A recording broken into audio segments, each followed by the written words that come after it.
স্পাইনের কার্ভেচারটা আমরা যে লর্ডোটিক কার্ভেচার বলি সেটা যাতে আমরা মেনটেন করতে পারি। 10 সেকেন্ড হোল্ড করা, আস্তে আস্তে নামানো। এটা এইভাবে আমাদেরকে 10 বার করতে হবে।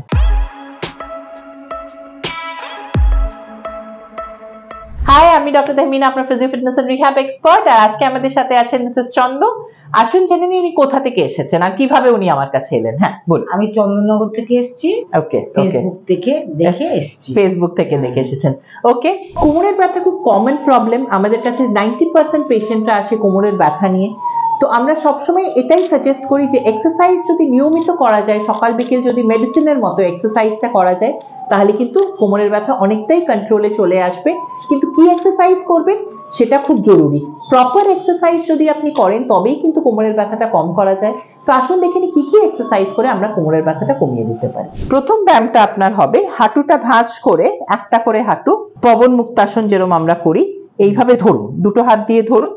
আপনি এখন যেটা ধরেছিলেন এইভাবে, হ্যাঁ, এইভাবে ধরে উল্টো দিকের কাঁধে নিয়ে যাওয়ার চেষ্টা করতে হবে। ডায়াগোনালি নিয়ে যেতে হবে উল্টো দিকের কাঁধে, এইভাবে 10 সেকেন্ড ধরা। 1 2 3 4 5 6 7 8 9 10।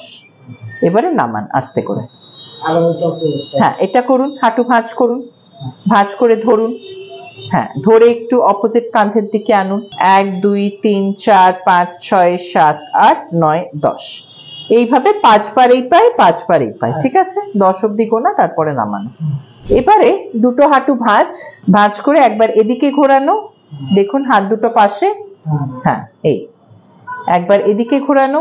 আপনি ওদিকটা তাকান, যেদিকে পা যাবে তার উল্টো দিকে তাকাবেন। হ্যাঁ, 10 অব্দি গোনা।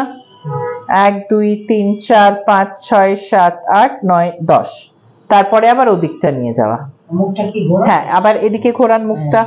যেদিকে পাটা যাবে তার উল্টো দিকে আমাদের টানটা দরকার, তো সেই জন্য আমরা মুখটা উল্টো দিকে, আপনি এদিকে ঘোরান মুখটা। এই, হ্যাঁ, এই, যাতে আমরা একটা স্পাইন বরাবর একটা টান ফিল করতে পারি। সেটা ওই ঘাড়ের যে স্পাইনটা থেকে একদম পুরো পায়ের কোমরের যে নিচে অবধি সেই টানটা যাতে ফিল হয়, সেটার জন্য আমরা এটা এইভাবে উল্টো দিকে তাকিয়ে এটা করার চেষ্টা করি। ঠিক আছে, এবারে আবার সোজা এইভাবে 5 বার এদিকে, 5 বার এদিকে। হ্যাঁ, এবারে আবার হাঁটু ভাঁজ, এই বাইরের দিকে, এই হাঁটু ভাঁজ থাকবে। পায়ে পা ঠেকান, দুটো পা পায়ে ঠেকান।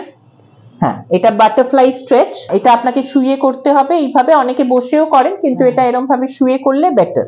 1 2 3 4 5 6 7 8 9 10। চেষ্টা করবেন থাইটা যাতে বেডে টাচ করে। 10 সেকেন্ডস হোল্ড, তারপরে আস্তে আস্তে ছাড়া। 10 বার এটা করতে হবে। আচ্ছা, এবারে দুটো হাঁটু ভাঁজ থাকবে, দুটো হাঁটু ভাঁজ, কোমরটা তোলা। 1 2 3 4 5 6 7 8 9 10। কোনো অসুবিধে? 10 অব্দি গোনা, তারপরে আস্তে করে নামানো। এটাও 10 বার করতে হবে।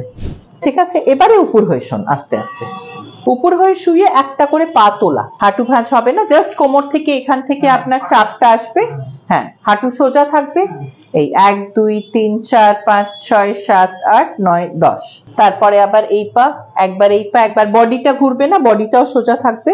হ্যাঁ, হালকা হালকা তোলা, যাতে শরীরটা যাতে আপনার বেডের সাথে টাচ হয়ে থাকে। আর শুধু এখান থেকে আপনার একটা মুভমেন্ট ফিল করতে হবে।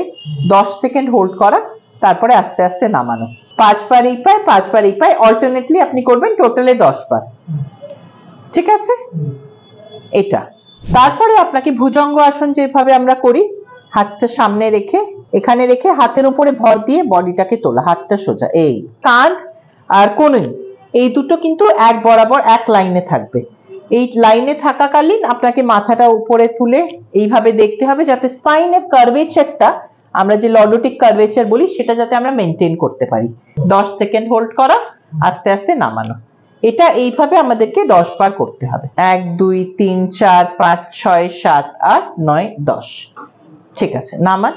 লাস্ট এক্সারসাইজটা হবে দুটো হাত পেছনে, পায়ের এই আঙুলগুলোতে ভর দিয়ে, আঙুলগুলোতে ভর দিয়ে হাঁটুটা সোজা করতে হবে। হাঁটুটা বেডে টাচ করবে না, এটা এইভাবে থাকবে। তারপরে আপনাকে এই হাতটা পেছনে থাকবে, পেছনে থাকা এই পায়ের চেটোর উপরে আপনি যে পায়ের আঙুলগুলোর উপরে যে আপনি চাপ দিচ্ছেন, সেটার উপরে ভর দিয়ে হাঁটুটা সোজা থাকবে। বডিটাকে এইভাবে তোলা, 10 সেকেন্ড হোল্ড করা, আস্তে আস্তে নামানো। ওপরে তাকাতে হবে না, আপনি এইভাবেই রাখুন, শুধু বডিটা তোলার চেষ্টা করুন। এই ওপরে তাকাতে হবে না, ঠিক আছে? এই দুটো তুলবেন। হ্যাঁ, দুটো কান তুললেন, 10 অবধি আপনি এইভাবে ধরে রাখলেন। এখানে একটা প্রেসার আসবে ব্যাকে, আপার ব্যাকে আর একটু মিড ব্যাকে। হ্যাঁ, তারপরে রিল্যাক্স। হ্যাঁ, রিল্যাক্স। আপনারা দেখলেন কিভাবে আমরা ক্রনিক পেনে, ব্যাক পেন বা এরকম ব্যাক পেনের সাথে নি পেন, মাঝে মাঝে এটা কম্বিনেশনেও দেখা যায়, কারণ হাঁটুটা বাঁচাতে গিয়ে আমরা কোমরের ওপরে জোর দিয়ে ফেলি। তো এরকম যদি ব্যাক পেন থাকে তাহলে আমরা এই এক্সারসাইজ গুলো করে অনেকটাই ব্যাক পেনটা কন্ট্রোল করতে পারি। আপনি যদি ব্যাক পেনটাকে কন্ট্রোল করতে চান, রিলিজিয়াসলি আর regularly proper back pain exercises যেগুলো আমরা এখন শেয়ার করছি সেগুলো যদি করেন তাহলে ডেফিনেটলি আপনার ব্যাক পেনটা কন্ট্রোলে থাকবে।